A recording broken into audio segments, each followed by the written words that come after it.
ದಿನದಿಂದ ನಂದೀಶ್ ಸರ್ ನಮ್ಮ ಮನೆಗೆ ಬರಬೇಕು, ಈ ಥರ ಒಂದು ಟಾಕ್ ಕೊಡಬೇಕು ಅಂತ ಹೇಳಿ ನಾವು ಆಸೆ ಪಡ್ತಾ ಇದ್ವಿ. ಸಹನಾ ಮಾರ್ಗದರ್ಶನ ಕೇಂದ್ರದ ವತಿಯಿಂದ ಈ ಪ್ರೋಗ್ರಾಮ್ನ ಅರೇಂಜ್ ಮಾಡಿದ್ದೀವಿ.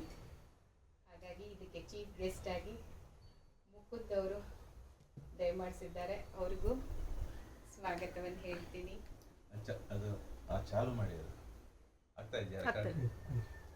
ಹಾಗೆ ವಿಜಯ ರಾಘವನ್ ಎಲ್ಲರಿಗೂ ಒಂದ್ಸರಿ ರೆಕಾರ್ಡ್ ಮಾಡಿಬಿಡಿ, ಎಲ್ಲರೂ ನೋಡಲಿ. ಲಲಿತಾ ಶಾಸ್ತ್ರಿ ಅವರು ಸಹಸ್ರನಾಮದ ಭಾಷ್ಯವನ್ನು ಬರೆದಿರುವಂಥ ಲೇಖಕಿ, ಅವರಿಗೂ ಸ್ವಾಗತವನ್ನು ಬಯಸ್ತೇನೆ. ಹಾಗೆ ನಮ್ಮ ನಂದೀಶ್ ಸರ್ದು ನನ್ನ ಪರಿಚಯ ಬಹಳ ತುಂಬ ದಿನ ಆಗಿಲ್ಲ, ಒಂದು 2-3 ತಿಂಗಳಲ್ಲೇ ನನ್ನ ಪರಿಚಯ ಅವರಿಗೆ ಆನಂದಾಮೃತ ಪುಸ್ತಕದಿಂದ ಆಯಿತು. ಆನಂದಾಮೃತದ ಪುಸ್ತಕದಿಂದ ನನಗೆ ಅವರ ಪರಿಚಯ ಆಯಿತು. ಅದನ್ನು ಓದಿ ನಾನು ಅವ್ರನ್ನ ಭೇಟಿ ಮಾಡಿದೆ. ಆಗ ಭೇಟಿ ಮಾಡಿದಾಗ ನನಗೆ ಗೊತ್ತಾಯಿತು ಅವರು ಕುವೆಂಪು ರಾಮಾಯಣದ ಬಗ್ಗೆ ಈ ಥರ ವಾಚನ ಮಾಡ್ತಾರೆ ಅಂತ ಹೇಳಿ. ಅವತ್ತಿಂದ ನಮ್ಮಿಬ್ಬರ ಒಂದು ಆತ್ಮೀಯವಾದ ಸಂಬಂಧ. ಆಲ್ಮೋಸ್ಟ್ ದಿನಾನು ಕನೆಕ್ಟಲ್ಲಿ ಇರ್ತೀನಿ, ಯಾಕಂದರೆ ಅವ್ರದ್ದು ಬುಕ್ ವಾಚನ ನಡೀತಾ ಇರುತ್ತೆ. ಇವರ ಮಾತುಗಳನ್ನು ನಿಜವಾಗ್ಲೂ ಯಾವುದೇ ಥರ ನಾವು ಮಾತಾಡ್ಲಿಕ್ಕೆ ಸಾಧ್ಯನೇ ಇಲ್ಲ, ಎಕ್ಸ್ಪ್ರೆಸ್ ಮಾಡ್ಲಿಕ್ಕೆ ಸಾಧ್ಯನೇ ಇಲ್ಲ. ಇದನ್ನು ನಾವು ದರ್ಶನ ಮಾತ್ರ ಮಾಡ್ಲಿಕ್ಕೆ ಸಾಧ್ಯ. ಹಾಗಾಗಿ ನಂದೀಶ್ ಸರ್ ಬಗ್ಗೆ ಎಷ್ಟು ಹೇಳಿದ್ರು ಕಮ್ಮಿ. ಎಷ್ಟು ಸರಳ ಸಜ್ಜನಿಕೆಯಾಗಿ ಇರ್ತಾರೆ ಅಂತ ಹೇಳಿದರೆ, ಮೊನ್ನೆ ಯಾವುದೋ ಫಂಕ್ಷನ್ಗೆ ಬರ್ತೀನಿ ಅಮ್ಮ ಅಂತ ಹೇಳಿದ್ರು, ಅಲ್ಲೂ ಸಹ ಬಂದಿದ್ರು ನನ್ನನ್ನು ಭೇಟಿ ಮಾಡಲಿಕ್ಕೆ. ನಾನು ಬರ್ತೀನಿ ಸರ್ ಅಂದರೆ, ಇಲ್ಲಮ್ಮ ನಾನೇ ಬರ್ತೀನಿ ಅಂತ ಹೇಳಿದ್ರು. ಇಷ್ಟು ಸಿಂಪಲ್ ಆಗು ಇಷ್ಟು ಜ್ಞಾನಿಗಳು ಇರ್ತಾರ ಅಂತೇಳಿ ನಿಜವಾಗ್ಲೂ ನನಗೆ ಆಶ್ಚರ್ಯ ಆಗುತ್ತೆ. ಹಾಗಾಗಿ ಇದು ನನ್ನ ಸೌಭಾಗ್ಯ. ಇಂಥ ಒಂದು ಕುವೆಂಪು ರಾಮಾಯಣ ದರ್ಶನ ಈ ಜಾಗದಲ್ಲಿ ನಡೀತಾ ಇದೆ. ನನಗೊಂದು ಹಾಡು ನೆನಪಾಗ್ತಾ ಇದೆ. ರಾಮಕೃಷ್ಣರು ಮನೆಗೆ ಬಂದರು ಬಾಗಿಲು ತೆಗಿಯಿರೋ, ಕಾಮಧೇನು ಬಂದಂತಾಯ್ತು ಬಾಗಿಲು ತೆಗಿರೋ ಅಂತ. ಮುಕುಂದ ಕೃಷ್ಣ ರೂಪದಲ್ಲಿ, ನಂದೀಶ್ ಸರ್ ರಾಮ ರೂಪದಲ್ಲಿ ಬಂದಿದ್ದಾರೆ. ಈ ಒಂದು ಸೌಭಾಗ್ಯವನ್ನು ನಾವು ಇಲ್ಲಿನ ಕೆಲವು ಕ್ಷಣಗಳನ್ನು ಅಥವಾ ಕೆಲವು ಗಂಟೆಗಳನ್ನು ಖಂಡಿತ ನಾವು ಅನುಭವಿಸೋಣ ಅಂತ ಹೇಳ್ತಾ ಎಲ್ಲರಿಗೂ ಸ್ವಾಗತವನ್ನು ಕೋರ್ತಾ ನಂದೀಶ್ ಸರ್ಗೆ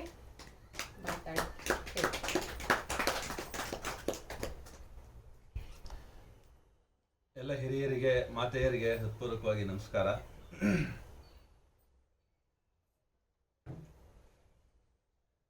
ಇದೊಂದು ಸೌಭಾಗ್ಯ. ಮಾನವ ರೂಪದಲ್ಲಿ ಅವತರಿಸಿದ ನಾವೆಲ್ಲ ಮಾನವ ಜನ್ಮದ ಉದ್ದೇಶವೇನು, ಅದನ್ನು ಈಡೇರಿಸ್ಕೊಳ್ತಕ್ಕಂಥ ಮಾರ್ಗವೇನು ಅನ್ನೋದಕ್ಕೆ ಒಂದು ಸಂಕಲ್ಪ ರೂಪದಲ್ಲಿ ನಾವೇನಾದರೂ ಭಾವಿಸಿದ್ದೇ ಆದರೆ, ನಾನು ಈ ವರ್ತಮಾನ ಜನ್ಮದಲ್ಲಿ ಆತ್ಯಂತಿಕವಾದ ಜನ್ಮದ ಉದ್ದೇಶವೇನು, ಯಾವುದೇ ಜೀವದ ಜನ್ಮೋದ್ದೇಶವೇನು ಅನ್ನೋದನ್ನು ತಿಳಿಯಬೇಕು ಅನ್ನೋ ಸಂಕಲ್ಪ ಮಾಡಿದ್ರೆ, ಅದು ಶುದ್ಧ ಹೃದಯದಿಂದ ಆಗಿದ್ದರೆ, ಮತ್ತು ಇನ್ಯಾವುದು ನನಗೆ ಮುಖ್ಯ ಅಲ್ಲ ಅನ್ನೋವಂಥದ್ದಾಗಿದ್ದರೆ, ವರ್ತಮಾನ ಜನ್ಮದಲ್ಲಿ ಅಂದರೆ ಈ ಶರೀರದಲ್ಲೇ ಪೂರ್ಣ ಸಾಕ್ಷಾತ್ಕಾರವಾಗುತ್ತೆ. ಅದಕ್ಕೆ ಬೇಕಾಗಿರುವಂಥ ಗುರು, ಗ್ರಂಥ, ಕೃಪೆ ಒದಗಿ ಬರ್ತವೆ ಅನ್ನೋವಂಥದ್ದು ಈ ರಾಮಾಯಣ ದರ್ಶನದ ಒಟ್ಟಾರೆ ಸಾರ ಸರ್ವಸ್ವ ಅಂಥೇಳಿ ನಾನಾದರೂ ಭಾವಿಸ್ತೇನೆ. ಯಾಕೆ ಅಂದರೆ, ಯಾರು ನನ್ನನ್ನು ಸ್ಮರಿಸ್ತಾರೋ, ಯಾರ ಹೃದಯದಲ್ಲಿ ನನ್ನ ಸ್ಮರಣೆ ನಡೀತಾ ಇರ್ತದೋ, ಅದೇ ನಾನಿರುವ ದೇಗುಲ ಅಂಥೇಳಿ ಭಗವಾನ್ ಕೃಷ್ಣ, ಭಗವಾನ್ ರಾಮ ಘೋಷಿಸಿದ್ದಾರೆ ಜಗತ್ತಿಗೆ. ಆ ಒಂದು ಭಗವಂತನ ಮಾತು ಹುಸಿಯಾಗಲಿಕ್ಕೆ ಸಾಧ್ಯವಿಲ್ಲ. ಆದರೆ ನಮ್ಮದೇ ಹುಸಿ ಇದೆ, ಅದು ಸಮಸ್ಯೆ ಇದೆ. ಮನುಷ್ಯನ ಜನ್ಮಕ್ಕೆ ಬಂದ ಮೇಲೂ ನಮ್ಮದು ಸ್ವಲ್ಪ ಅದು ಇದು ಇರ್ತದೆ ನಮ್ದು ಸ್ವಲ್ಪ. ಅದು ಕಾರಣ ನಮಗೆ ಅವನು ಹಿಂದೆಗಡೆ ಇದ್ದು ಸುಮ್ಮನಿರ್ತಾನೆ. ಯಾವಾಗ ನಾವು ಪೂರ್ಣ ಪ್ರಮಾಣದಲ್ಲಿ ಸಮರ್ಪಿತರೋ, ಹೃದಯಾಂತಃಕರಣದಿಂದ ನೇರವಾಗಿ ಸಂಪೂರ್ಣವಾಗಿ ನಾವು ಆತನನ್ನು ದರ್ಶಿಸಬೇಕು, ಕಾಣಬೇಕು, ಸ್ಪರ್ಶಿಸಬೇಕು, ಅವನ ಸಂಘದಲ್ಲಿ ಇರಬೇಕು ಅಂತ ಅನ್ನೋ ಸಂಕಲ್ಪ ಮಾಡ್ತೀವೋ, ಆ ಕ್ಷಣವೇ ಎಲ್ಲ ಬಂಧಗಳು, ಎಲ್ಲ ಸಂಬಂಧಗಳು ನಗಣ್ಯ ಆಗೋಗ್ತವೆ. ಮತ್ತು ಉಪಾಧಿರಹಿತ ಆಗ್ತದೆ ಜೀವ. ಅಷ್ಟು ಸುಲಭ ಹಾಗೂ ಅಷ್ಟು ನೇರ ಹಾಗೂ ಸರಳ ಇದೆ ಭಗವಂತನ ಸಮಕ್ಷಮ ಸನ್ನಿಧಿ ಅನ್ನೋದು ಈ ಗ್ರಂಥದ ವಾಚನದ ತರುವಾಯ ನಮಗೆ ಅರ್ಥವಾಗುತ್ತೆ. ಯಾಕೆ ಅಂತ ಅಂದರೆ ಇದು ಅಪೌರುಷೇಯ ಅಂಥೇಳಿ ಯಾವುದನ್ನು ನಾವು ವೇದ ಉಪನಿಷತ್ತುಗಳ ಬಗೆಗೆ ಮಾತನಾಡ್ತೀವೋ ಹಾಗೆ ಈ ಗ್ರಂಥವೂ ಕೂಡ ಅಪೌರುಷೇಯ ಅಂಥೇಳಿ ನಮಗೆ ಇದನ್ನು ಯಾರ ಹೆಸರಿನಲ್ಲಿ ನಾವು ಈ ರಾಮಾಯಣ ದರ್ಶನಮನ್ನು ಹೇಳ್ತೀವೋ ಅವರೇ ಹೇಳಿಬಿಟ್ಟಿದ್ದಾರೆ. ಶ್ರೀ ಕುವೆಂಪುವ ಸೃಜಿಸಿದ ಜಗದ್ಭವ್ಯ ರಾಮಾಯಣ. ಶ್ರೀ ಕುವೆಂಪು ಸೃಜಿಸಿದ್ದು ಅಂತ ಹೇಳಿಲ್ಲ ಅವರು. ಶ್ರೀ ಕುವೆಂಪುವನ್ನು ಈ ರಾಮಾಯಣವೇ ಸೃಜಿಸಿದೆ ಅಂತ ಹೇಳಿದ್ದಾರೆ. ಅಂದರೆ ಯಾವುದೋ ಒಂದು ವಿಶ್ವಾತ್ಮಕವಾದ ಶಕ್ತಿ ವಿಶ್ವದ ಎಲ್ಲ ವಿದ್ಯಮಾನಗಳನ್ನು ನಡೆಸ್ತಾ ಇದೆ, ಆಯೋಜಿಸ್ತಾ ಇದೆ, ರೂಪಿಸ್ತಾ ಇದೆ ಅನ್ನೋದೇ ಆದರೆ ನನ್ನ ಸೃಷ್ಟಿಯು ಕೂಡ ಅದರಿಂದನೇ ಆಗಿರಬೇಕು. ಸೃಷ್ಟಿ ಆಗುವಾಗಲೇ ಈ ಜನ್ಮದ ಉದ್ದೇಶವೇನು ಅನ್ನೋದು ಕೂಡ ನಿಶ್ಚಯ ಆಗಿರಬೇಕು.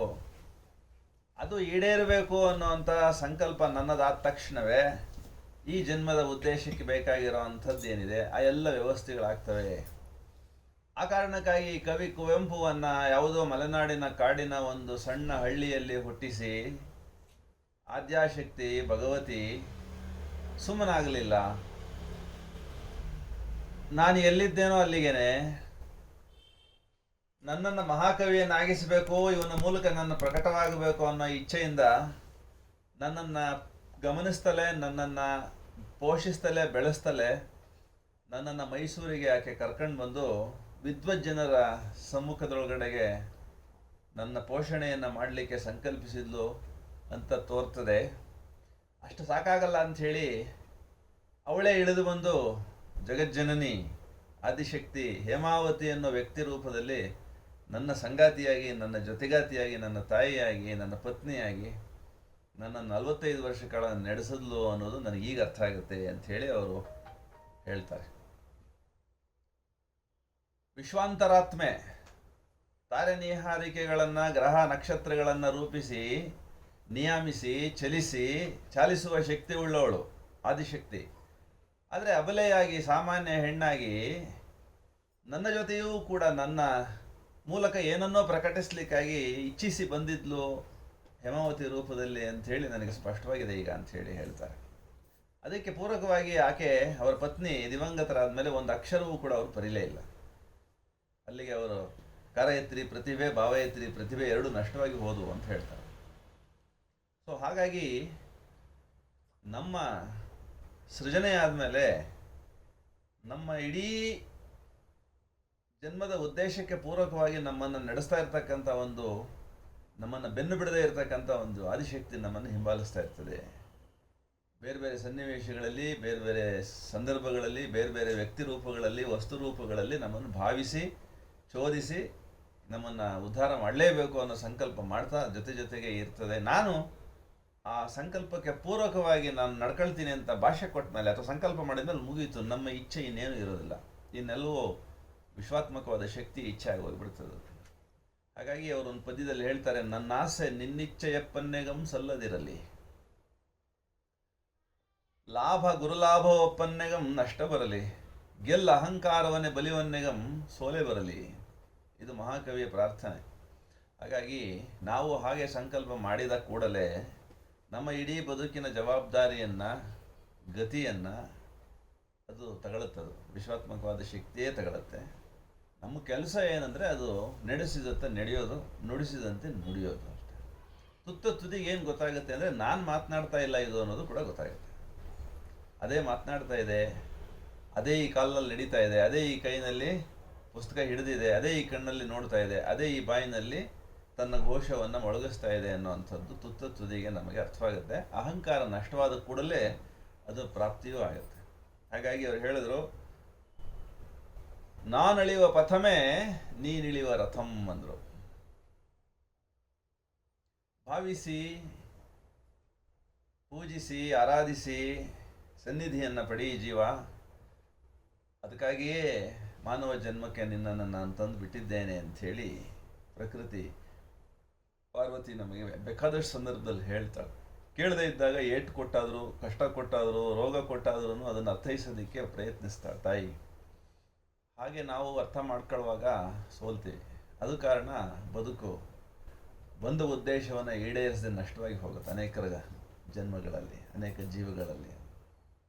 ಅದರದ್ದು ಯಾವ ಜನ್ಮಾಂತರದ ಪುಣ್ಯ ವಿಶೇಷವೋ ನನಗೆ ಗೊತ್ತಿಲ್ಲ. ಯಾವ ಗುರುವು ನನಗೆ ಇದನ್ನೇನು ಪುಸ್ತಕ ಹಿಡಿದು ಕೂತು ಹಿಂಗೆ ಓದ್ಬೇಕಂತ ಹೇಳಿಕೊಟ್ಟಿದ್ದಿಲ್ಲ. ಅದರ ಒಂದು ಸಂಕಟ ಇತ್ತು. ಇದನ್ನು ಓದ್ತಾ ಓದ್ತಾ ಆ ಸಂಕಟ ವಾಸಿ ಆಗೋದು ನನಗೆ ಶರೀರದಲ್ಲಿ. ಆ ಸಂಕಟ ನನಗೆ ಮಧ್ಯರಾತ್ರಿ 12-12ವರೆಗೆ ಶುರುವಾಗೋದು. ಎದ್ದು ಇದನ್ನು ವಾಚನ ಮಾಡ್ತಾ ಮಾಡ್ತಾ ಮಾಡ್ತಾ ರಾತ್ರಿ ಕಳೆದು ಒಂದು 3 ಗಂಟೆ ಸುಮಾರಿಗೆ ಅದು ಪೂರ್ತಿ ಶಾಂತವಾಗೋದು. ನಿದ್ದೆ ಬಂದರೆ ಮಲಗ್ತಿದ್ದೆ ನಾನು. ಸೊ ಹೀಗೆ ಆ ಗ್ರಂಥ ನನ್ನಲ್ಲಿ ಹೇಗೆ ಬಂತು ಅದು ಕೂಡ ಆಶ್ಚರ್ಯವೇ. ಓದ್ತಾ ಓದ್ತಾ ಓದ್ತಾ ಓದ್ತಾ ಅದರೊಳಗೊಂದು ಛಂದಸ್ಸಿದೆ, ಅದರೊಳಗೊಂದು ಗತಿ ಇದೆ, ಅದರೊಳಗೊಂದು ವಿನ್ಯಾಸ ಇದೆ, ಅದರೊಳಗೊಂದು ಸಂಗೀತ ಇದೆ. ಅದೇನಿದೆ ಅದೆಲ್ಲೂ ಈ ಶರೀರದೊಳಗಡೆಗೆ ಆ ನಿರಂತರ ಪ್ರಯತ್ನದ ಫಲಿತವಾಗಿ ಅದು ಸಂಪೂರ್ಣವಾಗಿ ಇನ್ಸ್ಟಾಲ್ ಆಯಿತು ಅಂತ ಅನ್ನಿಸ್ತದೆ. ನಾನು ಗಮಕ ಕಲಿತವನಲ್ಲ, ಸಂಗೀತ ಕಲಿತವನಲ್ಲ. ಆದರೆ ಅದರೊಳಗಡೆಗೆ ಆ ಸಂಗೀತ, ಗಮಕ, ಛಂದಸ್ಸು, ಆ ಒಂದು ವಿಶ್ವಾತ್ಮಕ ಶಕ್ತಿ ಹರಿವು ಇರೋದ್ರಿಂದ ಅದು ಹಾಗೆ ವ್ಯಕ್ತವಾಗೋದ್ರಿಂದ ಕೇಳೋರಿಗೂ ಕೂಡ ನೇರವಾಗಿ ಹೃದಯಕ್ಕೆ ಸ್ಪಂದಿಸ್ತದೆ. ಯಾಕೆಂದರೆ ಶಬ್ದಕ್ಕೆ ನಾದ ಗುಣವೂ ಉಂಟು, ಬೋಧ ಗುಣವೂ ಉಂಟು. ಅದಕ್ಕಾಗಿ ಕುವೆಂಪು ಒಂದು ಕಡೆ ಹೇಳ್ತಾರೆ, ಮಾತಿಗೊಂದು ಅರ್ಥ ಬೇಕೆ, ಅರ್ಥವಿದ್ದರಷ್ಟೇ ಸಾಕೆ, ಮಾತು ಅರ್ಥ ಎರಡು ವ್ಯರ್ಥ, ಸ್ವ ಅರ್ಥ ಇರದಿರೆ. ಮಾತು ಅರ್ಥ ಎರಡು ವ್ಯರ್ಥ, ಸ್ವ ಅರ್ಥ ಇರದಿರೆ. ಹಾಗಾಗಿ ಮಾತು ಬರೀ ಶಬ್ದ ಅಲ್ಲ, ಅದಕ್ಕೊಂದು ಸ್ವ ಅರ್ಥ ಇದೆ. ಸ್ವ ಅಂದರೆ ಆತ್ಮದ ದರ್ಶನ ಸಾಮರ್ಥ್ಯ ಇದೆ, ಸೆಲ್ಫ್ ಎಕ್ಸ್ಪ್ರೆಷನ್. ಅದು ಶಬ್ದ ಅಂದರೆ ಅದು ಸೆಲ್ಫ್ ತನ್ನನ್ನು ತಾನು ಪ್ರಕಟಿಸ್ಕೊಳ್ಳೋವಂಥದ್ದು. ತಸ್ಯ ವಾಚಕ ಪ್ರಣವ ಅಂಥೇಳಿ ಅದನ್ನೇ ಪತಂಜಲಿ ಮಹರ್ಷಿ ಹೇಳಿರುವಂಥದ್ದು. ನಾದ ರೂಪದಲ್ಲಿ, ಬೋಧ ರೂಪದಲ್ಲಿ ವ್ಯಕ್ತವಾಗುತ್ತೆ. ತನ್ನೆಲ್ಲ ಸಾಧ್ಯತೆಗಳೊಂದಿಗೆ ಶಬ್ದ ಆಕಾಶದಿಂದ ಈ ಅನ್ನಮಯಕ್ಕೆ ಅವತರಿಸ್ತದೆ ಅನ್ನುವಂಥದ್ದು ಋಷಿ ದರ್ಶನ. ಹಾಗಾಗಿ ಈ ಕಾವ್ಯದಲ್ಲೂ ಕೂಡ ಅಂಥದ್ದೊಂದು ಋಷಿಯ ದರ್ಶನ ಇದೆ. ಇದು ರಾಮನ ಕಥೆಯಲ್ಲ, ಇದು ಸೀತೆಯ ಕಥೆಯಲ್ಲ, ಇದು ರಾವಣನ ಕಥೆಯೂ ಅಲ್ಲ, ಇದು ನಮ್ಮದೇ ಆತ್ಮದ ಉತ್ತರಾಯಣ ಯಾತ್ರೆ ಅಂಥೇಳಿ ವೆಂಕಣ್ಣಯ್ಯನವರು ಅವರ ಗುರುಗಳ ಬಾಯಿನಲ್ಲಿ ಈ ಕಾವ್ಯದ ಮಧ್ಯದಲ್ಲೇ ಕುವೆಂಪು ಅವರು ಹೇಳಿಸ್ತಾರೆ. ಇದು ಸಂಭವಿಸಿದ್ದು ಕೂಡ ಬಹಳ ವಿಶೇಷ. ಈ ಕವಿಗೆ ಜೀವನ ದರ್ಶನವಾದ ಸ್ಪಷ್ಟ ಅರಿವು ಅವ್ರ ಗುರುಗಳಿಗಾಗುತ್ತೆ. ಫಸ್ಟು ಇವನು ಈ ಲೋಕಕ್ಕೆ ಈ ಕಾರಣಕ್ಕೆ ಬಂದಿದ್ದಾನೆ ಅಂಥೇಳಿ ತಾಯಿ ಸರಸ್ವತಿ ಮೊದಲು ಹೇಳೋದು ಅವ್ರಿಗೆ, ಗುರುಗಳಿಗೆ, ನೀನು ಹೇಳು ಅವನಿಗೆ ಅಂಥೇಳಿ. ವೆಂಕಣ್ಣಯ್ಯನವರು ಇವರಿಗೆ ಹೇಳಿ, ನೀ ಏನಾದರೂ ಒಂದು ಶಾಶ್ವತವಾದ್ದನ್ನು ಸೃಷ್ಟಿ ಕಾರ್ಯದಲ್ಲಿ ತೊಡಗಬೇಕಪ್ಪ ಅಂತ. ಏನು ಮಾಡಬೇಕು ಅಂದಾಗ, ರಾಮಾಯಣವನ್ನು ಬರೀ ನೀನು, ರಾಮಾಯಣದ ಕಥೆಯಲ್ಲಿ ನಿನ್ನ ದರ್ಶನವನ್ನು ಹೇಳು. ಯಾವುದು ನಿನ್ನ ದರ್ಶನ? ಯಾವುದು ಉಪನಿಷತ್ತಿನಲ್ಲಿ, ಗೀತೆಯಲ್ಲಿ, ವೇದಗಳಲ್ಲಿ ಪ್ರಣೀತವಾಗಿದೆಯೋ, ತೃಣಮಪಿ ನಚಲತಿ ತೇನವಿನ ಅಂಥೇಳಿ ಯಾವುದನ್ನು ಘೋಷಿಸಿದರೋ ಆ ಶಕ್ತಿಯೇ ವಿಶ್ವರೂಪದಲ್ಲಿ ತೋರ್ತಾ ಇದೆ ಅನ್ನುವಂಥದ್ದೇ ಕುವೆಂಪು ಅವರ ದರ್ಶನ. ಅದೇ ಋಷಿ ದರ್ಶನವೂ ಹೌದು. ತೋರ್ತಾ ಇರೋ ಜಡ ಕೇವಲ ತೋರಿಕೆ ಅಷ್ಟೇ, ಅದು ಸತ್ಯವಲ್ಲ. ಸತ್ಯ ಆತ್ಮ, ಬ್ರಹ್ಮ, ಅದು ತೋರ್ತಾ ಇದೆ ಈ ರೂಪದಲ್ಲಿ ಅನ್ನುವಂಥದ್ದು ಉಪನಿಷತ್ತಿನ ಋಷಿಯ ದರ್ಶನ. ಆ ದರ್ಶನವನ್ನು ಈ ಕಥೆಯ ಮೂಲಕ ನೀ ಹೇಳಬೇಕು ಅಂತ ಹೇಳಿದಾಗ ಆಯಿತು ಅಂತ ಹೇಳಿ ಕುವೆಂಪು ಅವರು ಬರೆಯೋದಕ್ಕೆ ಪ್ರಾರಂಭ ಮಾಡ್ತಾರೆ. ಒಂದು 5,000 ಪಂಕ್ತಿಗಳಾದ ಮೇಲೆ ಗುರುಗಳು ದಿವಂಗತರಾಗಿಬಿಡ್ತಾರೆ. 3 ದಿನ ಕಾಯಿಲೆ ಅವರ ಗುರುಗಳಿಗೆ, ವೆಂಕಣ್ಣಯ್ಯನವರಿಗೆ. ಈ ಕವಿಗೆ ಗುರುವಿನ ಸಾವು ಸಿಡಿಲಿನಂತೆ ಆಘಾತವನ್ನು ಉಂಟು ಮಾಡ್ತದೆ. ಅವರ ಅಂತ್ಯ ಸಂಸ್ಕಾರಕ್ಕೆ ಹೋಗಿ ಅವರ ಅಂತ್ಯ ಸಂಸ್ಕಾರ ಪೂರ್ಣ ಆಗುವವರೆಗೆ, ದೇಹ ಬೆಂದು ಬೂದಿಯಾಗುವವರೆಗೆ ಸ್ಮಶಾನದಲ್ಲೇ ಕೂತಿದ್ದ ಕುವೆಂಪು ಮನೆಗೆ ಬಂದಾಗ ರಾತ್ರಿ ಸುಮಾರು ಹೊತ್ತಾಗಿರ್ತದೆ. ಈ ಗುರು ಹೋದ ಮೇಲೆ ಈ ಕಾವ್ಯವನ್ನು ಇನ್ನು ಯಾರಿಗೆ ಹೇಳಬೇಕು ನಾನು ಅನ್ನೋ ಭಾವ ಅವರ ಹೃದಯದಲ್ಲಿ ಸಂಚರಿಸಿದಾಗ ಗುರು ಅವರ ಮನೆ ಒಳಗಡೆಗೇನೆ ದರ್ಶನದೊಳಗಡೆಗೆ ಕಾಣಿಸ್ಕೊಳ್ತಾರೆ. ಆಗ ಕುವೆಂಪು ಉದ್ಗರಿಸ್ತಾರೆ ಹೀಗೆ, ಇದೋ ಮುಗಿಸಿ ತಂದಿಹೆನ್ ಈ ಮಹಾಗಾನಮಂ, ನಿಮ್ಮ ಸಿರಿಯಡಿಗೆ ಒಪ್ಪಿಸಲ್ಕೆ ಇದೋ ಮುಗಿಸಿ ತಂದಿಹೆನ್. ಓ ಗುರುವೇ ಕರುಣಿಸಿಂ ನಿಮ್ಮ ಹರಕೆಯ ಬಲದ ಶಿಷ್ಯನಂ ಸಾಮಾನ್ಯನಂ.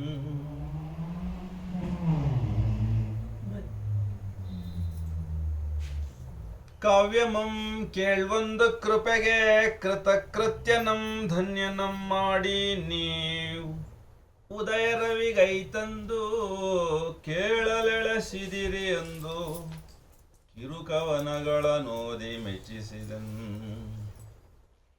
ಅನಿತರೊಳೆ ಬೈಗಾಯ್ತು ಮತ್ತೊಮ್ಮೆ ಬರುವೆ ದಿನವೆಲ್ಲ ಕೇಳ್ವೆನ್ ಓದುವೆ ಎಂತೆ ಎಂದು ಮನೆಗೈದಿದಿರಿ. ಮತ್ತೊಮ್ಮೆ ಬರುವೆ ಎಂದು ಮನೆಗೈದಿದಿರಿ. ದಿಟದ ಮನೆಗೈದಿದಿರಿ. ದಿಟದ ಮನೆಗೈದಿದಿರಿ. ದಿಟದ ಮನೆಗೈದಿದಿರಿ. ರಾಮಾಯಣ ಪೂರ್ಣವಾಗೋವರೆಗೆ ಅದನ್ನು ನಾನು ಕೇಳೋದಿಲ್ಲ. ಇಡೀ ಕಾವ್ಯ ಪೂರ್ಣವಾಗಿ ಬಿಡಲಿ, ಒಂದೇ ಸಾರಿ ಇಡೀ ರಾಮಾಯಣವನ್ನು ಕೂತು ಕೇಳ್ತೀನಿ. ಈಗ ಸಣ್ಣ ಪುಟ್ಟ ರಚನೆಗಳೇನಾದರೂ ಇದ್ರೆ ಅದನ್ನು ಹಾಡು ಕೇಳ್ತೀನಿ ಅಂತ ಹೇಳಿ ಅವರು ಗುರುಗಳು ಅವ್ರ ಮನೆಗೆ ಬಂದಾಗೆಲ್ಲ ರಾಮಾಯಣವನ್ನು ವಾಚನವನ್ನು ಮುಂದಕ್ಕೆ ಹಾಕ್ತಾನೇ ಬರೋರು. ಆದರೆ ಮತ್ತೆ ಬರ್ತೀನಿ ಕೇಳ್ತೀನಿ ಎಂದು ಅವ್ರು ಬರಲೇ ಇಲ್ಲ. ದಿಟದ ಮನೆಗೆ ಹೋಗಿಬಿಟ್ರಿ ನೀವು. ಆ ಗುರು ಈ ಶಿಷ್ಯನ ಈ ಭಾವನೆಯನ್ನು ತಿಳಿದಾಗ ಮುಂದೆ ಕವಿಗೆ ತನ್ನ ಗುರುವಿನ ಬಗೆಗಿನ ಪೂಜ್ಯ ಭಾವ ಈ ಮಾತುಗಳನ್ನು ನುಡಿಸ್ತದೆ. ಇದೋ ಬಂದಿರುವೆ ನಿಂದು ಮುಗಿಸಿ ತಂದಿಹೆನ್ ಆ ಮಹಾಗಾನಮಂ. ಹಿಂದೆ ವಾಲ್ಮೀಕಿ ಉಲಿದ ಕಥೆಯಾದೊಡಂ. ಹಿಂದೆ ವಾಲ್ಮೀಕಿ ಉಲಿದ ಕಥೆಯಾದೊಡಂ. ಕನ್ನಡದಿ ಬೇರೆ ಕಥೆ ಎಂಬಂತೆ ಬೇರೆ ಮಯಾಂತಂತೆ ಮರುಹುಟ್ಟು ಪಡೆದಂತೆ ಮೂಡಿದ ಈ ಕಾವ್ಯಮಂ. ಬೇರೆ ಮರುಹುಟ್ಟು ಪಡೆದಂತೆ ಮೂಡಿದ ಈ ಕಾವ್ಯಮಂ. ವಿಶ್ವವಾಣಿಯ ಮುಡಿಗೆ ಮಣಿ ಮಾಡಿ ಹೆನ್ ನಿಮ್ಮ ಕೃಪೆಯಿಂದೇ. ನಿಮ್ಮ ಕೃಪೆಯಿಂದೇ. ತಾಯಿ ಸರಸ್ವತಿಯ ಕಿರೀಟದ ಮುಡಿಯಾಗಿ ಈ ಕಾವ್ಯವನ್ನು ನಿಮ್ಮ ಕೃಪೆಯಿಂದ ನಾನು ರಚಿಸಿದ್ದೀನಿ ಗುರುವೇ ಅನ್ನೋ ಮಾತಾಡುವಾಗ ಡೋರು ತಟ್ಟದಂಗೆ ಆಗುತ್ತೆ. ಆ ಮಧ್ಯರಾತ್ರಿ ಮನೆಯವರೆಲ್ಲ ಮಲಗಿರ್ತಾರೆ. ಕುವೆಂಪು ಒಬ್ಬರೇ ಬರೆಯೋ ಕೊಠಡಿಯಲ್ಲಿ ಬರಿತಾ ಇರುವಾಗ ಬಾಗಿಲು ತಟ್ಟುವಂಥದ್ದು ಶಬ್ದ. ಎದ್ದು ಹೋಗಿ ನೋಡ್ತಾರೆ, ಯಾರೂ ಇರೋದಿಲ್ಲ.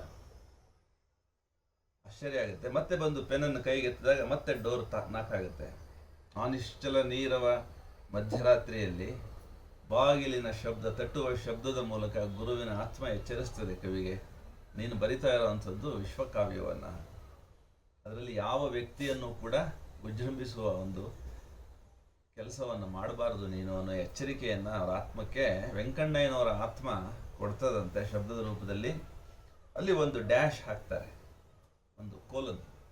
ಅದರೊಳಗಡೆಗೆ ಅವರ ಗುರುವಿನ ಬಗೆಗಿನ ಭಾವನೆಗಳನ್ನೆಲ್ಲ ವ್ಯಕ್ತಪಡಿಸಿದೆ ನಾನು ಅಂತ ತಿಳಿರಿ ಅಂತ ಹೇಳಿ ಅವರು ಒಂದು ಸಂದರ್ಶನದಲ್ಲಿ ಹೇಳ್ತಾರೆ.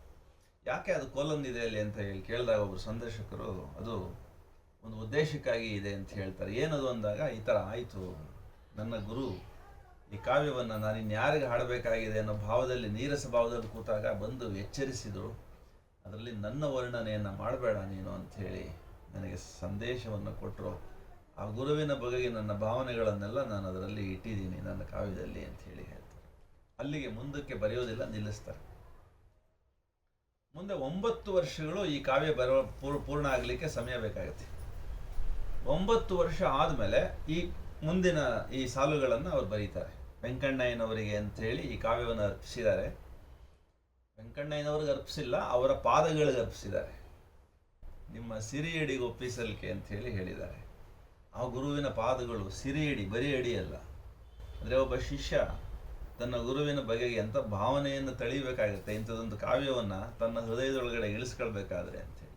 ಸೊ ಗುರುಭಕ್ತಿ ಒಂದು ಶಕ್ತಿ ಆಗುತ್ತೆ ಶಿಷ್ಯನಿಗೆ ಅಂತೇಳಿ. ಯಾಕೆ ಅಂತಂದರೆ ದೇವತಾ ಶಕ್ತಿಗಳು ಊರ್ಧ್ವಲೋಕದಲ್ಲಿ ಇರ್ತವೆ, ನಮಗೆ ಬೇಕಾದ್ದೆಲ್ಲವೂ ಇದೆ. ನಮ್ಮೊಳಗಡೆಗೆ ಇಳೀಲಿಕ್ಕೆ ನಮ್ಮ ಶುದ್ಧಿಯನ್ನು ಅವು ಪರೀಕ್ಷಿಸ್ತವೆ. ಅದಕ್ಕೆ ಮಧ್ಯವರ್ತಿಯಾಗಿ ಕೆಲಸ ಮಾಡೋವನು, ಇವನು ಒಳ್ಳೆಯವನು, ಇವನು ಯೋಗ್ಯ ಅಂತ ಹೇಳೋನು ಯಾರಂದರೆ ಗುರು. ಆ ಶಿಷ್ಯನ ಬಗ್ಗೆ ಅವನಿಗೆ ಚೆನ್ನಾಗಿ ಗೊತ್ತಿರುತ್ತೆ. ಈಗಾಗಲೇ ದೇಹಾವಸಾನವಾದ ವೆಂಕಣ್ಣಯ್ಯನು ಊರ್ಧ್ವಲೋಕದ ದೇವತಾ ಶಕ್ತಿಗಳ ಜೊತೆ ಐಕ್ಯವನ್ನು ಸಾಧಿಸಿರ್ತಾರೆ. ಆ ಕಾರಣಕ್ಕಾಗಿ ಆ ಗುರು ಊರ್ಧ್ವಲೋಕದ ದೇವತಾ ಶಕ್ತಿಗಳನ್ನು ಈ ಶಿಷ್ಯನಿಗೆ ಪೂರಕವಾಗಿ ಸದಾಕಾಲ ಅವತರಿಸಲಿಕ್ಕೆ ಬೇಕಾದ ಮಾರ್ಗ ಸಹಾಯವನ್ನು ಮಾಡ್ತಾ ಇರ್ತಾರೆ. ಊರ್ಧ್ವಲೋಕದಲ್ಲಿ ಇದ್ದು ಈ ಶಿಷ್ಯನ ಕಾರ್ಯವನ್ನು ಗಮನಿಸ್ತಾ ಅದಕ್ಕೆ ಬೇಕಾಗಿರುವಂಥ ಶಕ್ತಿಗಳನ್ನು, ಊರ್ಧ್ವಲೋಕದ ಆ ದೇವತಾ ಶಕ್ತಿಗಳನ್ನು ಈತನೊಳಗಡೆಗೆ ಹರಿಸ್ತಕ್ಕಂಥ ಮಾಧ್ಯಮವಾಗಿ, ಮಧ್ಯವರ್ತಿಯಾಗಿ ಕೆಲಸ ಮಾಡ್ತಾರೆ ಗುರುಗಳು. ಅದು ಮುಂದೆ ಕಾವ್ಯದೊಳಗಡೆಗೆ ಕುವೆಂಪು ಅವರೇ ಹೇಳ್ಕತ್ತಾರೆ. ಅದನ್ನು ಮುಂದೆ ಏನು ಬರೀತಾರೆ 9 ವರ್ಷ ಆದಮೇಲೆ ಅನ್ನುವಂಥದ್ದನ್ನು ನಾವೀಗ ನೋಡ್ತೀವಿ. ಏನಾಗಿದೆ? ಹೋಮರಗೆ, ವರ್ಜಿಲಗೆ, ಡಾಂಟೆ, ಮೇನ್ ಮಿಲ್ಟನಗೆ, ವ್ಯಾಸ, ಭಾಸ, ಭವಭೂತಿ, ಕಾಳಿದಾಸಾದ್ಯರಿಗೆ, ನರಹರಿ, ತುಳಸೀದಾಸ, ಕೃತ್ತಿವಾಸಾದಿ, ನನ್ನಯ್ಯ, ಫಿರ್ದೂಸಿ, ಕಂಬಾರವಿಂದರಿಗೆ, ಹಳಬರಿಗೆ, ಹೊಸಬರಿಗೆ, ಕಾಲದೇಶದ ಜಾತಿಯ ವಿಭೇದಮಂ ಲೆಕ್ಕಿಸದೆ ಜಗತೀ ಕಲಾಚಾರ್ಯರೆಲ್ಲರ್ಗೆ ಜ್ಯೋತಿರ್ಪೆಡೆಯಲ್ಲಿ ಭಗವದ್ ವಿಭೂತಿಯಂ ದರ್ಶಿಸುತ್ತೆ ನುಡಿವಾಗಿ ಮಣಿದು ಕೈ ಜೋಡಿಸುವೆ ನಾಂ. ಇದರೊಳಗೆ ಬರುವಂಥ ಕವಿಗಳು, ಮಹಾಕವಿಗಳು ಹೋಮರ್, ವರ್ಜಿಲ್, ಡಾಂಟೆ, ಮಿಲ್ಟನ್, ವ್ಯಾಸ, ಭಾಸ ಎಲ್ಲರೂ ಸ್ವರ್ಗದ ಸಭೆ ಒಳಗಡೆಗೆ ಕೂತ್ಬಿಟ್ಟಿದ್ದಾರೆ. ಆ ಸಭೆಗೆ ಮಹಾಧ್ಯಕ್ಷರು ವೆಂಕಣ್ಣಯ್ಯನವರು. ಯಾಕಂದ್ರೆ ಇವರು ಗುರುಗಳು ದಿವಂಗತರಾಗೋ ಪೂರ್ವದಲ್ಲಿ ಅಖಿಲ ಭಾರತ ಬರಹಗಾರರ ಸಂಘದ ಅಧ್ಯಕ್ಷರಾಗಿದ್ದರು ಅವರು, ವೆಂಕಣ್ಣಯ್ಯನವರು. ಅದು ಸ್ವರ್ಗದಲ್ಲೂ ಕೂಡ ಅವ್ರಿಗೆ ಅದೇ ಅಧ್ಯಕ್ಷ ಪೀಠ. ವಿಶ್ವದ ಮಹಾಕವಿಗಳ ಅಧ್ಯಕ್ಷ ಸಭೆ ಒಳಗಡೆ ಇವರು ಅಧ್ಯಕ್ಷರಾಗಿದ್ದಾರೆ. ಆ ಸಭೆಗೆ ಈ ಕವಿ ಈ ಕೃತಿಯನ್ನು ಹೊತ್ತು ಹೋಗಿದ್ದಾರೆ. ಈ ಕೃತಿಯ ಬಗೆಗಿನ ಮತ್ತು ಈ ಕೃತಿಕಾರನ ಬಗೆಗಿನ ಪರಿಚಯವನ್ನು ಆ ಕವಿ ಸಭೆಗೆ ನೀವು ಮಾಡಿಸಿ ಅಂತ ಹೇಳಿ ಅವರು ಗುರುಗಳಿಗೆ ಈ ಶಿಷ್ಯ ಕೇಳ್ತಾ ಇದ್ದಾನೆ. ಆ ಗುರು ಆ ಕವಿ ಸಭೆಯಲ್ಲಿರ್ತಕ್ಕಂಥ ವಿಶ್ವದ ಮಹಾಕವಿಗಳ ಸಭೆಗೆ ಈ ಕೃತಿ ಮತ್ತು ಈ ಕೃತಿಕಾರನ ಪರಿಚಯವನ್ನು ಹೀಗೆ ಮಾಡಿಸ್ತಾರೆ. ಪೂರ್ವದ ಮಹಾಕವಿ ಸಭೆಗೆ ಪರಿಚಯಿಸಿರಿ ಎನ್ನನು, ಸಗ್ಗದ ಸಭೆಗೆ ಮಹಾಧ್ಯಕ್ಷರಲ್ತೆನಿ, ಸಂಘಕ್ಕೆ ಮಹಾಧ್ಯಕ್ಷರಲ್ತೆನಿ, ಕಿರಿಯನಾನ್ ಹಿರಿಯರಿಗೆ ಹಾಡುವೆನ್ ಕೇಳುವುದು ಆಶೀರ್ವಾದಮಂ. ನುಡಿಯುತ್ತಿಹುದು ಆ ದಿವ್ಯ ಕವಿ ಸಭೆಗೆ ಗುರುವಾಣಿ ಆಲಿಸಾ, ಗುರುಕೃಪೆ ಶಿಷ್ಯಕೃತಿ ಸಂಕೀರ್ತಿಯಂ ಆಲಿಸಾ. ಗುರು ಕೃಪೆಯ ಶಿಷ್ಯನ ಸಂಕೀರ್ತಿಯಂ ಆಲಿಸಾ. ಶಿಷ್ಯನ ಈ ಕೃತಿಯನ್ನ, ಶಿಷ್ಯನ ಮಹಿಮೆಯನ್ನ ಕವಿ ಸಭೆಗೆ ಗುರು ಮಾಡ್ತಾ ಇದ್ದಾರೆ ಅಂದ್ರೆ ಅದು ಎಂಥ ಮಾತಿರಬಹುದು? ಆಲಿಸಿ ಕೇಳಿ. ಗುರು ಹೇಳ್ತಾ ಇದ್ದಾರೆ ಹೀಗೆ: ಬಹಿರ್ಘಟನೆಯಂ ಪ್ರತಿಕೃತಿಸುವ ಲೌಕಿಕ ಚರಿತ್ರೆಯಲ್ತಿದು, ಅಲೌಕಿಕ ನಿತ್ಯ ಸತ್ಯಂಗಳಂ ಪ್ರತಿಮಿಸುವ ಸತ್ಯಸ್ಯ ಸತ್ಯ ಕಥನಂ ಕಣ. ಅಲೌಕಿಕ ನಿತ್ಯ ಸತ್ಯಂಗಳಂ ಪ್ರತಿಮಿಸುವ ಸತ್ಯಸ್ಯ ಸತ್ಯ ಕಥನಂ ಕಣ. ಶ್ರೀ ಕುವೆಂಪುವ ಸೃಜಿಸಿದ ಜಗದ್ಭವ್ಯ ರಾಮಾಯಣಂ ಬನ್ನಿ ಆಶೀರ್ವಾದಮಂ ತನ್ನಿ, ಬನ್ನಿ ಆಶೀರ್ವಾದಮಂ ತನ್ನಿ, ಆವಿರ್ಭವಿಸಿ ಈ ಪುಣ್ಯಕೃತಿಯ ರಸಕೋಶಕ್ಕೆ, ನಿತ್ಯ ರಾಮಾಯಣದ ಹೇ ದಿವ್ಯ ಚೇತನಗಳಿರ.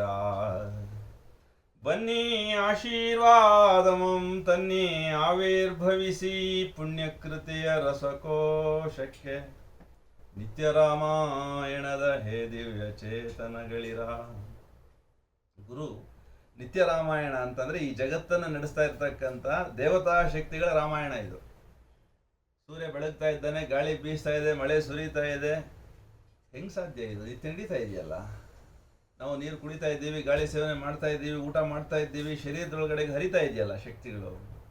ಅದರಲ್ಲಿ ಯಾವ್ದಾದ್ರು ಒಂದು ನಿಂತೋದ್ರೆ ಶರೀರ ಬಿದ್ದೋಗುತ್ತಲ್ಲ. ಸೊ ಪಂಚಭೂತಗಳ ರೂಪದಲ್ಲಿ ನಿತ್ಯ ಶಕ್ತಿಗಳು ಪ್ರತಿಯೊಂದು ಅಣುರೇಣು ತೃಣಕಾಷ್ಟದೊಳಗಡೆಗೆ ಪ್ರವೇಶ ಇದೆ. ಆ ಅಣುರೇಣು ತೃಣಕಾಷ್ಟ ಕೋಟಿ ಆ ಒಂದೇನು ಕಂಠದ ಏಳುವ ಆನಂದ ಗೋಷ್ಠಿಗಾನ ಇದೆ. ಅದನ್ನ ಕುವೆಂಪು ಕಂಡು ನಮಗೆ ಕಾಣಿಸ್ತಾ ಇದ್ದಾರೆ ಅಂತ ಕಾಣ್ತದೆ. ಆ ನಿತ್ಯ ಶಕ್ತಿಗಳು ನಮ್ಮೊಳಗಡೆಗೆ ಹರಿಬೇಕಲ್ಲ. ಸುಮ್ಮನೆ ಹರಿದ್ರೆ ದೇಹ ಅಷ್ಟೇ. ವಿಶೇಷವಾದ ಶಕ್ತಿ ರೂಪದೊಳಗಡೆ ಹರಿದ್ರೆ ವಿಶೇಷವಾದ ದರ್ಶನವೂ ನಮಗೆ ಪ್ರಾಪ್ತಿಯಾಗುತ್ತೆ.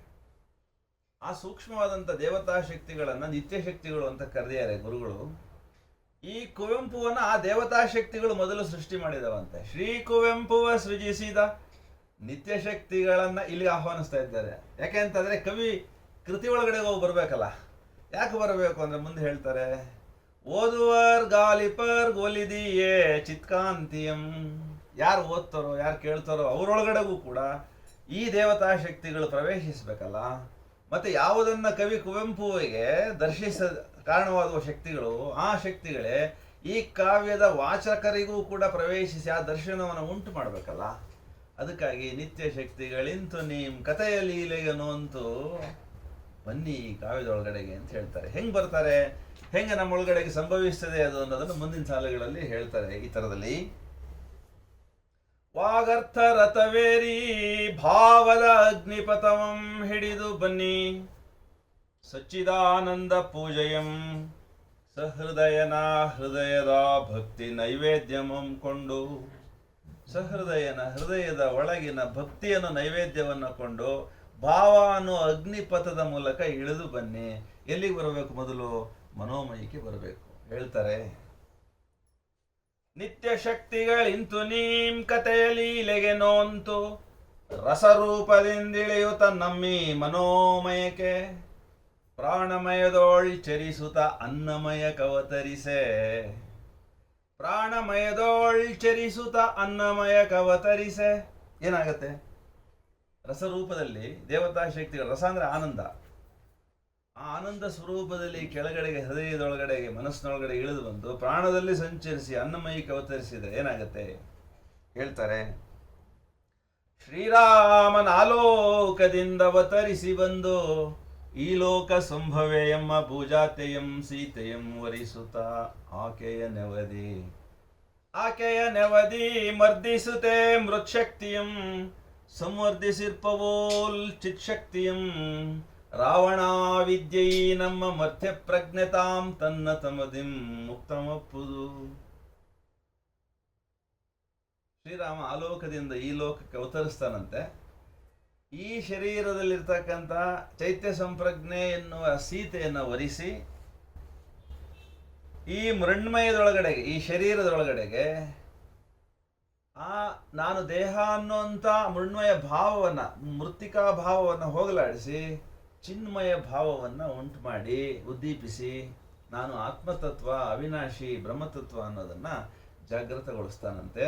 ಆ ಲೋಕದಿಂದನೇ ಬಂದು ಈ ಲೋಕದೊಳಗಡೆಗೆ, ಅಂದರೆ ಪಂಚಭೂತಾತ್ಮಕವಾದ ಪಂಚಭೂತಗಳಿಂದ ತಯಾರಾದ ಪ್ರಕೃತಿಯಿಂದ ತಯಾರಾಗಿರ್ತಕ್ಕಂಥ ದೇಹದೊಳಗಡೆಗೆ ಸಾವಿಲ್ಲದ, ರೂಪಿಲ್ಲದ, ಕೇಡಿಲ್ಲದ ಯಾವ ಪುರುಷ ಅಂಶ ಇದೆಯೋ, ಜೀವ ಇದೆಯೋ, ಅದನ್ನು ಶಿವ ನೀನು ಅನ್ನೋದನ್ನು ಕಾಣಿಸ್ತಾನಂತೆ ರಾಮ. ನಿನಗೆ ನೋಡು, ನೀನು ಜೀವ, ಸಾವಿಲ್ಲ ನಿನಗೆ ಅಂಥೇಳಿ. ಅದು ಅವಿದ್ಯೆ. ರಾವಣ ಅನ್ನೋ ಅವಿದ್ಯೆ, ನಾನು ದೇಹ ಅನ್ನುವಂಥದ್ದು ಅವಿದ್ಯೆ, ದೇಹ ಅಲ್ಲ ನಾನು ಅನ್ನೋದು ವಿದ್ಯೆ. ನನಗೆ ಬರಬೇಕಂತ ಅಂದರೆ ರಾವಣ ವಿದ್ಯೆಯೀ ನಮ್ಮ ಮರ್ತ್ಯ ಪ್ರಜ್ಞತಾಂ ತನ್ನ ತಮದಿಂ ಮುಕ್ತಮಪ್ಪುದು ದಿಟಂ ನಿಮ್ಮ ದೀಪ್ಯ ದೈವೀ ಪ್ರಜ್ಞೆ ಅಮೃತ ಗೋಪುರಕ್ಕೆ ಏರ್ವಬೋಲ್. ಓ ಬನ್ನಿ ಅವತರಿಸಿ ಮೃತ್ಕಲಾ ಪ್ರತಿಮೆಯೋಳ್ ಚಿತ್ಕಲಾ ಪ್ರಾಣಂ ಪ್ರತಿಷ್ಠಿತಂ ತಾನಪ್ಪವೋಲ್. ಈ ಸಾಲುಗಳು ಕುವೆಂಪು ಅವರ ರಾಮಾಯಣ ದರ್ಶನದೊಳಗಡೆಗೆ ವಿಶೇಷವಾದ ಸಾಲುಗಳು. ಅದನ್ನು ಅವ್ರ ಗುರುಗಳ ಬಾಯಿನಲ್ಲಿ ಸ್ವರ್ಗದ ಸಭೆ ಒಳಗಡೆಗೆ ಕುವೆಂಪು ಅವರು ಹೇಳಿಸ್ತಾರೆ. ಈ ಸಾಲುಗಳು ಬಹಳ ಮುಖ್ಯವಾದದ್ದು. ಯಾಕೆ ಅಂತ ಅಂದರೆ, ರಾಮಾಯಣ ನಡೆದಿದೆ, ರಾಮ ಇದ್ದಾನೆ, ಅದೆಲ್ಲ ಆಚೆ ಕಡೆ, ನಮ್ಮಿಂದ ಆಚೆ ಕಡೆ ಇದೆ. ಅದನ್ನು ಎಷ್ಟು ದಿನಗಳು, ಎಷ್ಟು ಜನ್ಮಗಳು ನಾವು ಓದ್ಕೊಂಡ್ರು ನಮ್ಮ ಒಳಗಡೆಗೆ ಆ ಟ್ರಾನ್ಸ್ಫಾರ್ಮೇಷನ್ ಆಗಲಿಲ್ಲ ಅಂತಂದರೆ ಪ್ರಯೋಜನ ಏನೂ ಇಲ್ಲ. ಯಾಕೆಂದರೆ ತ್ರೇತಾಯುಗದಿಂದ ಇಲ್ಲಿವರೆಗೆ ಹರಿದು ಬಂದ ಈ ಒಂದು ಕಥನ, ರಾಮನ ಕಥನ ಜೊತೆಗೆ ಜೀವದ ಉತ್ತರಾಯಣ ಯಾತ್ರೆಗೆ ಪೂರಕವಾಗಿ ಸ್ಪಂದಿಸದೆ ಹೋಗಿದ್ರೆ ಇವತ್ತು ಇರ್ತಾನೆ ಇರಲಿಲ್ಲ. ಇದು ಈ ಹೊತ್ತಿಗೂ ಸ್ಪಂದಿಸ್ತಾ ಇದೆ ಅಂದರೆ ಇದು ನಿತ್ಯ ವರ್ತಮಾನ. ಇದು ಪ್ರತಿ ಕ್ಷಣ ಯಾವ ಹೃದಯದಲ್ಲಿ ರಾಮನ ಸ್ಮರಣೆ ಆಗುತ್ತೋ ಅಲ್ಲಿಗೆ ರಾಮ ಬರಲೇಬೇಕಾಗತ್ತೆ. ಬಂದ ಮೇಲೆ ಏನಾಗಬೇಕೋ ಅದು ಆಗಲೇಬೇಕಾಗತ್ತೆ. ಅದನ್ನು ಇಲ್ಲಿ ನಿತ್ಯ ರಾಮಾಯಣ ಅಂತ ಹೇಳಿ ಕರಿತಾ ಇದ್ದಾರೆ. ಸೊ ಯಾರು ಕೇಳ್ತಾರೋ, ಯಾರು ಓದ್ತಾರೋ, ಯಾರು ಇದನ್ನು ಸ್ಮರಿಸ್ತಾರೋ ಅವರೊಳಗಡೆಗೆ ಆ ಚೇತನ ಶಕ್ತಿಗಳು ಇಳಿದು ಬಿಡ್ತವೆ. ಅವರ ಹೃದಯದೊಳಗಡೆಗೆ, ಭಾವದ ರೂಪದೊಳಗಡೆಗೆ ಬಂದ ಮೇಲೆ ದೇಹದೊಳಗಡೆಗೆ ಅವತರಿಸಿ ಅನ್ನಮಯವನ್ನು ಆನಂದಮಯವನ್ನಾಗಿ ಮಾಡ್ತವೆ. ಅದು ರಾಮಾಯಣದ ನಿಜವಾದಂಥ ದರ್ಶನ. ಯಾಕೆ ಹಾಗೆ ಅಂತ ಅಂದರೆ ಏನಾಗುತ್ತೆ, ಅಲ್ಲಿ ಏನು ಹೇಳ್ತಾರೆ, ಚಿತ್ಕಲಾ ಪ್ರಾಣಂ ಪ್ರತಿಷ್ಠಿತಂ ತಾನಪ್ಪವೋಲ್ ಅಂತ ಹೇಳಿ ಒಂದು ಮಾತೇನು ಬರುತ್ತೆ, ಅದು ಉಪನಿಷತ್ತಿನ ದರ್ಶನ. ಅದು ಉಪನಿಷತ್ತು ಏನು ಹೇಳುತ್ತೆ,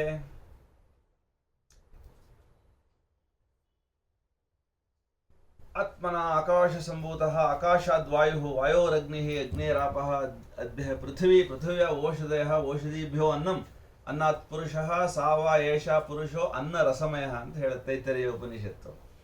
ಅಂದರೆ ಆತ್ಮತತ್ವವೇ ಆಕಾಶವಾಗಿ, ವಾಯುವಾಗಿ, ಅಗ್ನಿಯಾಗಿ, ಜಲವಾಗಿ, ಪೃಥ್ವಿಯಾಗಿ, ಸಸ್ಯವಾಗಿ, ಅನ್ನವಾಗಿ ದೇಹವಾಗಿದೆ.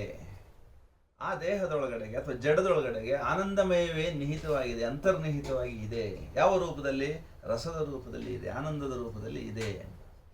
ಹಾಗಿದ್ದದ್ದೇ ಹೌದಾದರೆ ನನ್ನೊಳಗಡೆ ಇರಬೇಕಲ್ಲ, ಅದು ಇದ್ದಾದ ಮೇಲೆ ಅದು ಪ್ರಕಟವಾಗಬೇಕಲ್ಲ.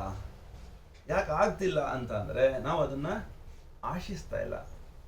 ನಾನು ಅನ್ನಮಯ ಅಂತ ಹೇಳಿ ನಂಬಿಬಿಟ್ಟಿದ್ದೀವಿ, ಜಡ ದೇಹ ನಾನು ಅಂತ ತಿಳಿದು ಬಿಟ್ಟಿದ್ದೀವಿ. ಹಾಗಾಗಿ ಹುಟ್ಟು ಸಾವುಗಳ ಜೊತೆಗೆ ತಳುಕು ಹಾಕ್ಕೊಂಡಿದ್ದೀವಿ.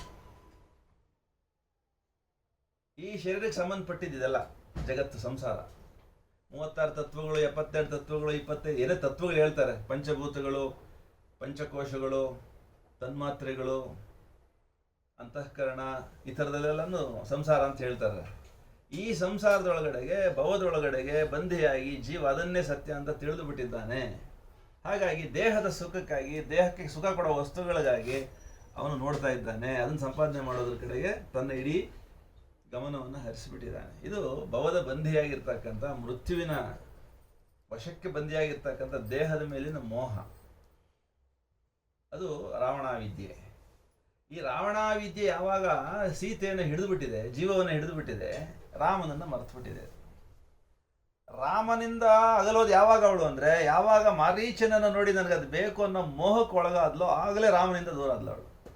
ತತ್ಪರಿಣಾಮವಾಗಿ ರಾವಣನ ವಶವಾದ್ಲು. ಮತ್ತೆ ಅಘೋರವಾದ ತಪಸ್ಸನ್ನು ಮಾಡಿ ರಾಮನನ್ನು ಪಡಿಬೇಕಾಯ್ತು. ಇದೇ ಜೀವದ ಯಾತ್ರೆ. ಜೊತೆಗೆ ಇದ್ದ ರಾಮ ಮಾರೀಚನ ಮಾಯಾರೂಪದ ಜಿಂಕೆಯನ್ನು ನೋಡಿ ರಾಮನನ್ನು ಬಿಟ್ಟು ಇದನ್ನು ಬೇಕು ಅಂತ ಬಯಸಿದ್ಲಲ್ಲ, ಅದು ಮೋಹ. ಪರಿಣಾಮವಾಗಿ ವಶವಾದ್ಲು ಆ ರಾವಣನಿಗೆ, ರಾಕ್ಷಸನಿಗೆ, ಅವಿದ್ಯೆಗೆ. ಸೊ ಅವಿದ್ಯೆಗೆ ವಶವಾದ ಜೀವವನ್ನು ಮತ್ತೆ ವಿದ್ಯೆಯಿಂದ ಮೇಲಕ್ಕೆ ಎತ್ತಬೇಕು ಅಂತ ಅಂದರೆ ಪ್ರಾಣ ಸಾಧನೆ ಆಗಬೇಕು. ಯಾಕೆಂದರೆ ಮೂಲಾಧಾರದಲ್ಲಿ ಬಂದಿಯಾಗಿರ್ತಕ್ಕಂಥ ಜೀವ ಉತ್ತರಾಯಣ ಯಾತ್ರೆಯನ್ನು ಮಾಡಬೇಕಾದ್ರೆ ಪ್ರಾಣವೇ ಪ್ರಧಾನವಾಗಿ ದೇವರು. ಅದೇ ಆಂಜನೇಯ. ಈ ರಾಮಾಯಣದಲ್ಲಿ ಆಂಜನೇಯ ಅಂತಂದರೆ ಬೇರೆ ಯಾರು ಅಲ್ಲ, ರಾಮನೇ ಕಳಿಸಿರ್ತಕ್ಕಂಥ ದೂತ. ಅವನು ಸೀತೆಯನ್ನು ತಲುಪಿ ಅಭಿಜ್ಞಾನವನ್ನು ಆಕೆಗೆ ತಿಳಿಸಿ ಉತ್ತರಾಯಣ ಯಾತ್ರೆಗೆ ಅವಳನ್ನು ಪ್ರಚೋದಿಸಬೇಕಾಗಿದೆ. ಅದನ್ನು ಈ ರಾಮಾಯಣದೊಳಗಡೆಗೆ ಸೇತು ಬಂಧ ಅನ್ನೋದಕ್ಕೆ ಅದ್ಭುತವಾಗಿ ಕುವೆಂಪು ಅವರು ಶ್ರೀ ಸಾಗರೋಲ್ಲಂಘನ ಮತ್ತು ಇರ್ದುದು ಮಹೇಂದ್ರಾಚಲ ಅನ್ನೋ 2 ಸಂಚಿಕೆಯೊಳಗೆ ಪರಮಾದ್ಭುತವಾಗಿ ಯೋಗ ದರ್ಶನವನ್ನು ಮಾಡಿಸ್ತಾರೆ. ಹಾಗಾಗಿ ಇದು ರಾಮನ ಕಥೆಯಲ್ಲ, ಸೀತೆಯ ಕಥೆಯಲ್ಲ. ಇದು ಏನಂದರೆ ಪರಾತ್ಪರನ, ಪುರುಷೋತ್ತಮನ ಲೋಕ ಲೀಲಾದರ್ಶನ. ಅದು ಅವರದೇ ಸಾಲು ಇಲ್ಲಿ ಕಾವ್ಯದಲ್ಲಿ ಬಂದಿರೋವಂಥದ್ದು. ಲೋಕಲೀಲೆಯ ದರ್ಶನ ಅಂದರೆ ಅದು ನನ್ನದೂ ಲೀಲೆ. ಇಲ್ಲಿ ನಾನು ಅವತರಿಸಿ ಬಂದಿದ್ದೇನೆ, ಆರೋಹಣ ಆಗಲೇಬೇಕು. ಹಾಗಾಗಿ ಪ್ರತಿಯೊಂದು ಆತ್ಮದೊಳಗಡೆಗೆ ಇಂಥದ್ದೊಂದು ಯಾತ್ರೆ ಇದೆ ಅನ್ನೋಂಥದ್ದನ್ನು ಹೇಳ್ತಕ್ಕಂಥ ಆತ್ಮರಾಮಾಯಣದ ಆತ್ಮದ ಯಾತ್ರೆಯ ಕಥನ ಈ ಕಾವ್ಯ ಅಂಥೇಳಿ ಅವರ ಗುರುಗಳು ನಮಗೆ ಈ ಮಾತುಗಳಲ್ಲಿ ಹೇಳ್ತಾರೆ. ಸೊ ಇದು ಇಂಟ್ರಡಕ್ಷನ್ ಅಂಥೇಳಿ ನಾನು ಭಾವಿಸ್ತೇನೆ. ಈಗ ಇದರೊಳಗಡೆಗೆ ಬೇಕಾದಷ್ಟು ವಿಷಯಗಳನ್ನು ಅವರು ಬದಲಾಯಿಸಿದ್ದಾರೆ. ಕುವೆಂಪು ಅವರು ಬೇಕಾದಷ್ಟು ಹೊಸ ವಿಷಯಗಳನ್ನು ಪಾಶ್ಚಿಮಾತ್ಯ ತತ್ವಜ್ಞಾನ, ಪಾಶ್ಚಿಮಾತ್ಯ ಮನೋವಿಜ್ಞಾನ, ಯೋಗಶಾಸ್ತ್ರ ಇತ್ಯಾದಿ ಪಾಶ್ಚಾತ್ಯ ತತ್ವಜ್ಞಾನಗಳನ್ನು ಅಧ್ಯಯನ ಮಾಡಿ ಶ್ರೀರಾಮಕೃಷ್ಣ ಪರಮಹಂಸರು, ಮಹರ್ಷಿ ಅರವಿಂದರು ಮತ್ತು ಆಚಾರ್ಯ ಶಂಕರರು ಇವರ ತತ್ವ ಸುಧೆಗಳನ್ನು ಪೋಷಿಸಿ ಜೀವವನ್ನು ಪೋಷಿಸಿಕೊಂಡ ಕುವೆಂಪು ಆ ಅದ್ವೈತ ಸಿದ್ಧಾಂತವನ್ನು, ಬ್ರಹ್ಮ ಬೇರೆಯಲ್ಲ ನಾನು ಬೇರೆಯಲ್ಲ ಅನ್ನುವಂಥ ಬೋಧೆಯನ್ನು ಈ ರಾಮಾಯಣದೊಳಗಡೆಗೆ ನಮಗೆ ಬೋಧಿಸಲಿಕ್ಕೆ ಕಥನವನ್ನು, ರಾಮನ ಕಥನವನ್ನು ಎರವಲು ತಗೊಂಡಿದ್ದಾರೆ ಮಹರ್ಷಿ ವಾಲ್ಮೀಕಿಯಿಂದ. ಆದರೆ ಮೊದಲೇ ಹೇಳ್ತಾರೆ, ಕತೆ ನಿನ್ನದಾದೊಡಂ ಮತಿಗೆ ಬೋಧವ ಇತ್ತಡಂ ನೀನೇ ಆದರೂ ಕೃತಿ ನನ್ನ ದರ್ಶನ, ಮೂರ್ತಿವೆತ್ತೊಂದು ಅಮರ ಆಕೃತಿಯಲ್ತೆ, ಕನ್ನಡದ ಕಣ್ಪಡಿಮೆಯೊಳಗೆ ಕಡೆದು ಮೂಡಿರ್ತಕ್ಕಂಥ ನಿತ್ಯ ರಾಮಾಯಣದ ರಾಮ ಇವನು ಅಂಥೇಳಿ ಘೋಷಿಸ್ತಾರೆ ಕುವೆಂಪು. ಸೊ ಹಾಗಾಗಿ ಇದನ್ನು ವಾಚನ ಮಾಡ್ತಾ ಮಾಡ್ತಾ ಅನೇಕರಿಗೆ ಆ ದರ್ಶನ ಆಗಿದೆ, ಆನಂದ ಪಟ್ಟಿದ್ದಾರೆ. ಇದನ್ನು ನಿಲ್ಲಿಸಬೇಡಿ, ಇದನ್ನು ನೀವು ಯಾರು ಎಲ್ಲಿ ಕರೀತಾರೋ ಕೇಳ್ತಾರೋ ಅಲ್ಲಿ ಅವರು ವಾಚನ ಮಾಡಿ ಹೇಳಿ ಅಂಥೇಳಿ ಅವರು ಕೋರಿಕೊಂಡ ಕಾರಣಕ್ಕಾಗಿ ಇದನ್ನು ಮುಂದುವರಿಸ್ತಾ ಇದ್ದೀನಿ. 30 ವರ್ಷಗಳಿಂದ ಇದು ನಡೀತಾ ಇದೆ. ಈಗ ನೀವು ಇಲ್ಲಿ ಅದಕ್ಕೆ ಅಗ್ರ ಆಸನವನ್ನು ಕೊಟ್ಟು ಇಲ್ಲಿ ಅದನ್ನು ಮುನ್ನಡೆಸಬೇಕಂತ ಹೇಳಿ ತಾವೆಲ್ಲ ಬಂದಿದ್ದೀರಿ, ನಿತ್ಯ ಶಕ್ತಿಗಳ ರೂಪದಲ್ಲಿ ಅಂತ ಹೇಳಿ ನಾನು ಭಾವಿಸಿ, ಯಾವ ಸಂಚಿಕೆ ಬೇಕು ಅಥವಾ ಯಾವ ವಿಷಯಗಳ ಬಗ್ಗೆ ಮಾತನಾಡಬೇಕು ಹೇಗೆ ಅನ್ನೋದನ್ನು ತಾವು ಹೇಳಿದ್ರೆ ಅದರಂತೆ ಮುಂದುವರಿಯೋಣ. ಒಟ್ಟು 68 ಸಂಚಿಕೆಗಳಿದೆ.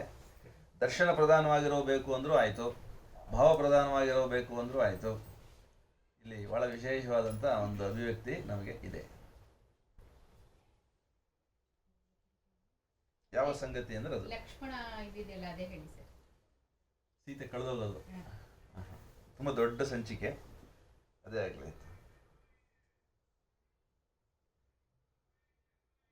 ಆಗ್ಬೋದಾ ಅದು ಎಲ್ಲರಿಗೆ? ತಾವೇನಾದ್ರು ಹಿರಿಯರಮ್ಮ, ನೀವು ಯಾವ ಘಟನೆ ತಮಗೆ ಬೇಕನ್ಸುತ್ತೆ?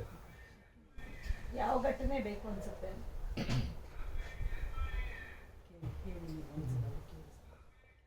ಒಂಚೂರು ಪಾಸ್ ಮಾಡಿ.